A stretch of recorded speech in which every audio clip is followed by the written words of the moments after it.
বহুল আলোচিত ত্রয়োদশ জাতীয় সংসদ নির্বাচনে অনেক আসনে জয়ের আশা জাগিয়েও শেষ মুহূর্তেই পরাজয় বরণ করেছেন বিভিন্ন দলের হেভিওয়েট অনেক প্রার্থী।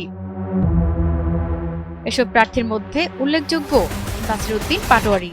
এবারের ত্রয়োদশ জাতীয় সংসদ নির্বাচনে প্রচারণায় সবচেয়ে আলোচনায় ছিল রাজধানীর ঢাকা ৮ আসন।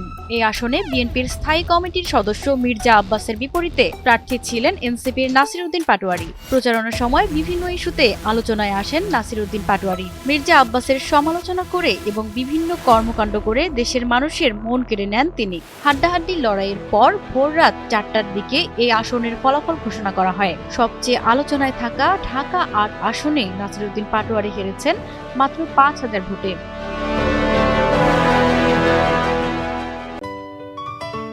সিলন টি রপ্তানিতে শীর্ষে। সার্জিস আলম জুলাই যোদ্ধাদের সমন্বয়ক হিসেবে আলোচনায় ছিলেন সার্জিস আলম। হেরে গিয়েও রাজনৈতিক সৌহার্দ্য ও পারস্পরিক সম্মানের দৃষ্টান্ত স্থাপন করেছেন সার্জিস। পঞ্চগড় ১ আসনে প্রতিদ্বন্দ্বী প্রার্থী হিসেবে নির্বাচনে অংশ নেওয়া এবং ভোটের ফলাফল ঘোষণার পর তিনি বিজয়ী প্রার্থীকে অভিনন্দন জানান। শাপলাকলি প্রতীকে তিনি পান ১,৬৮,০৪৯ ভোট। তাসনিম জারা জুলাই যোদ্ধাদের মধ্যে ক্লিন ইমেজের অধিকারী এনসিপির সাবেক নেত্রী ডাক্তার তাসনিম জারা বিভিন্ন ইস্যুতে আলোচনায় ছিলেন। তবে জামায়াত জোটে এনসিপির প্রবেশ করায় তিনি পদত্যাগ করে স্বতন্ত্র প্রার্থী হন। ঢাকা ৯ আসনে হাবিবুর রহমানের বিপরীতে পরাজয় বরণ করেন তাসনিম জারা। মামুনুল হক ত্রয়োদশ জাতীয় সংসদ নির্বাচনে ঢাকা ১৩ আসনের বিএনপি মনোনীত প্রার্থী ববি হাজ্জাজ এবং ১১ দলীয় নির্বাচনী ঐক্য সমর্থিত মাওলানা মামুনুল হকের মধ্যে হাড্ডাহাড্ডি লড়াই হয়েছে। এই আসনে আলোচনায় ছিলেন বাংলাদেশ খেলাফতে মজলিসের নেতা মামুনুল হক। আসনটিতে ২,৩২০ ভোটে হেরেছেন তিনি।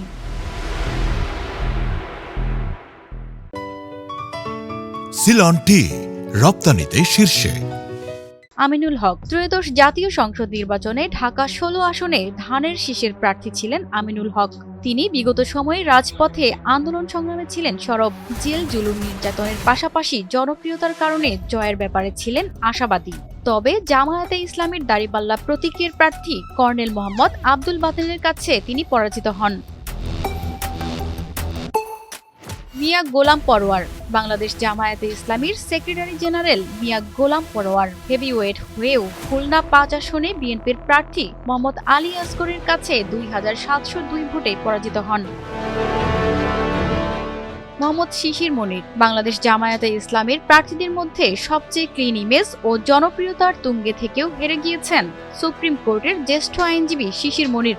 নেটিজেনদের ধারণা ছিল জামায়াতের একজন প্রার্থী জয় হলে সেটি হবে শিশির মনির, কিন্তু বেসরকারিভাবে প্রাপ্ত ফলাফলে ৩৯,৯৩২ ভোটে হারেন তিনি। হামিদুর রহমান আজাদ কক্সবাজার ২ আসনে জামায়াতে ইসলামী মনোনীত প্রার্থী দলটির সহকারী secretary general doctor Hamidur Rahman Azad হেরে গেছেন। তার নিকটতম প্রার্থী আলমগীর মোহাম্মদ মাহফুজুল্লাহ ফরিদ ৩৫,৬২৮ ভোটের ব্যবধানে বেসরকারিভাবে নির্বাচিত হয়েছেন। সিলন টি রপ্তানিতে শীর্ষে। জিএম কাদের রংপুর ৩ আসনে জয় পেয়েছেন বাংলাদেশ জামায়াতে ইসলামের প্রার্থী মোহাম্মদ মাহবুবুর রহমান বেলাল। তিনি পেয়েছেন ১,৭৫,৮২৭ ভোট। তার নিকটতম প্রতিদ্বন্দ্বী বিএনপির প্রার্থী মোহাম্মদ শামসুজ্জামান শামু পেয়েছেন ৮৪,৫৭৮ ভোট। আর লাঙ্গল প্রতীকে জাতীয় পার্টির চেয়ারম্যান গোলাম মোহাম্মদ কাদের পেয়েছেন ৪৩,৩৮৫ ভোট। মাহমুদুর রহমান মান্না বগুড়া ২ আসনে নাগরিক ঐক্যের সভাপতি মাহমুদুর রহমান মান্না হেভিওয়েট প্রার্থী হিসেবে আলোচনায় ছিলেন। তবে শেষ পর্যন্ত তিনি প্রত্যাশিত ফল করতে পারেননি। কেটলি প্রতীকে তার প্রাপ্ত ভোট সংখ্যা মাত্র ৩,৪২৬, ফলে তিনি জামানত হারিয়েছেন। হারুনুর রশিদ হারুন বিএনপি চেয়ারম্যানের উপদেষ্টা ও সাবেক এমপি হারুনুর রশিদ হারুনকে হারিয়ে জয় তুলে নিয়েছেন চাঁপাইনবাবগঞ্জ ৩ আসনের জামায়াত মনোনীত প্রার্থী নুরুল ইসলাম বুলবুল। দাঁড়িপাল্লা প্রতীকে নুরুল ইসলাম বুলবুল পেয়েছেন ১,৮৯,৬১৩।